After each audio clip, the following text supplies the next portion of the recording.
Nagsimula ang episode 2 kung saan ay ipinakita ang isang flashback na nagpa-practice si Luffy ng kanyang gum-gum pistol sa bar. Pinaalalahanan siya ni Makino na mag-iingat siya sa kanyang power at sinabi nito na ang bawat devil fruit ay may natataning kakayahan ngunit maaaring maalis ito ng tubig dagat. Pagkatapos ay dumating si Shanks at sinabi nito na hahanapin namin ang One Piece. Sinabi ni Luffy na sasali siya sa crew ngunit tumanggi si Shanks dahil hindi na sila muling babalik. Kaya talungkot si Luffy. Sa kasalukuyan ay nabuksan na ni Nami ang locker at sinabi niya kila Luffy ang tungkol sa Grand Line. At nang makarinig sila ng isang pagsabog ay nakita nila na dumating na pala ang Marine at pinatulog sila nito ng isang pulang usok. At bago mawalan ng malay ay agad na nilunok ni Luffy ang mapa at nang magising ay nalaman nila na nasa loob na sila ng isang malaking kahon at kinuha din ang kanilang mga sandata. Nag-aalala sila sa mapa ngunit sinabi ni Luffy na nasa isang ligtas na lugar lang ito. Pagkatapos ay biglang bumukas ang kahon at dumating si Buggy na isang pirata. Ikinulong niya at ginawang puppet ang lahat ng mga tao sa isla at pinilit niyang tumawa ang mga ito sa kanyang mga walang kwentang joke.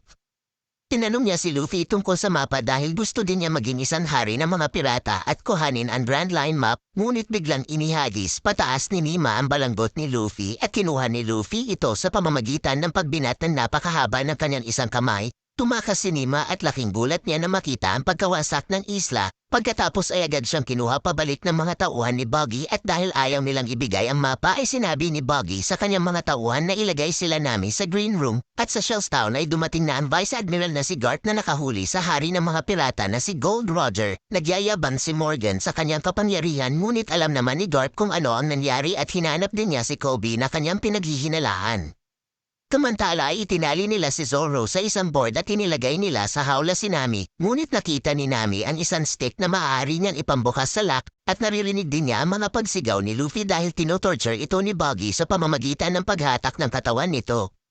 At kahit na nasasaktan na ay nakuha pa din ngumiti ni Luffy, nakita ni Buggy ang kanyang balanggot at alam niya na kay Shanks ito, magkaibigan pala si Shanks at Buggy at sinabi niya naiinggit ito sa kanya na hindi naman totoo. Pagkatapos ay sinabi niya sa isang matanda na hatakin pa ng gusto si Luffy hanggang sa magkapira-piraso na ito. Ngunit tumanggi ang matanda kaya't ginamit ni Buggy ang isang bata upang hatakin ang katawan at patayin. Sobrang nagalit si Luffy kaya't na makawala ay ginamitan niya ng kanyang gum-gum pistol si Buggy at tumilapon ang ulo nito sa audience. Ngunit muling bumalik ang ulong natanggal ni Buggy sa kanyang katawan. Pagkatapos ay sinabi ni Buggy na kumain din siya ng devil fruit na chop-chop fruit at isang sandata ang kanyang katawan. Pinatulog niya si Luffy sa pamamagitan ng pagpapausok niya ng pulang usok. Samantala habang pinipilit buksan ni Nima ang lock ay biglang dumating si Kabaji at gusto nitong gumanti kay Zoro dahil si Zoro pala ang pumatay sa kanyang kapatid na lalaki kaya't pinaglaruan niya ito at hinagisan ng kutsilyo. Samantala ay pinatawag ni Garp si Kobe at pinilit niya itong magsalita tungkol sa mga kaibigan nito. Wala na siyang choice kaya't sinabi niya na hindi niya sinusuportahan ang mga pirata dahil pangarap talaga niya ang maging isang navy.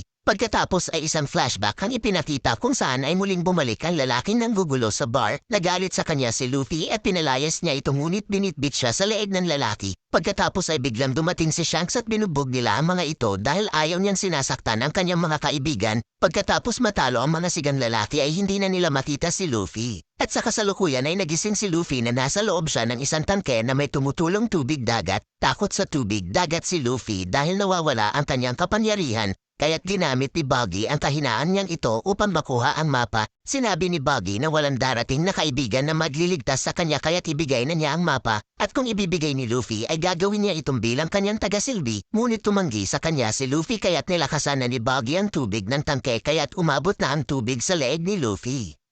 At sa flashback ay kinuha pala ng sigang lalaki si Luffy at dinala niya ito sa gitna ng dagat at sinabi nito na wala nang tutulong sayo ngunit biglang itinaob ng isang halimaw ang kanilang bangka kaya't agad na lumubog si Luffy ngunit iniligtas siya ni Shanks. Pagkakain ng halimaw sa lalaking siga ay humarap sa kanila ang halimaw ngunit hindi natakot si Shanks at pinaalis niya ito. Pagkaalis ng halimaw ay inakap siya ni Luffy at nakita niya na naputol ang isang kamay ni Shanks nang dahil sa kanya.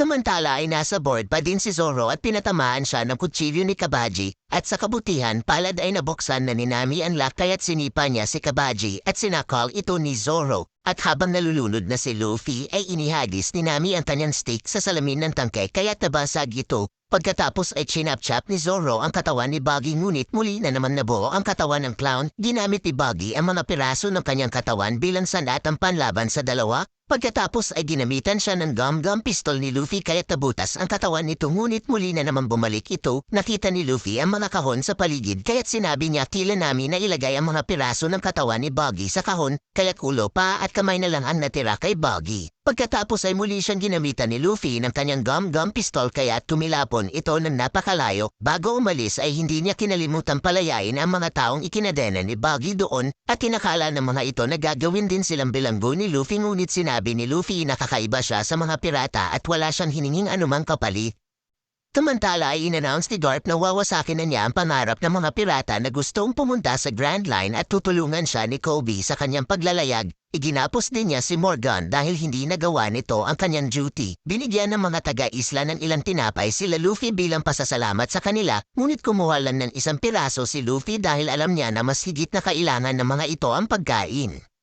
At sa nakaraan ay ibinigay ni Shanks ang kanyang balanggot kay Luffy at sinabi niya na ito ang aking buong mundo at ibalik mo na lang sa akin ito pag naging isa ka ng hari ng mga pirata at naiyak siya na magpaalam na sa kanya si Shanks.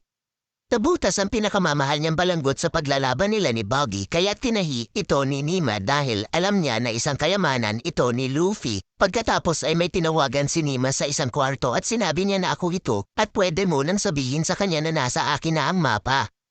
At dito na po nagtatapos ang episode 2 ng One Piece.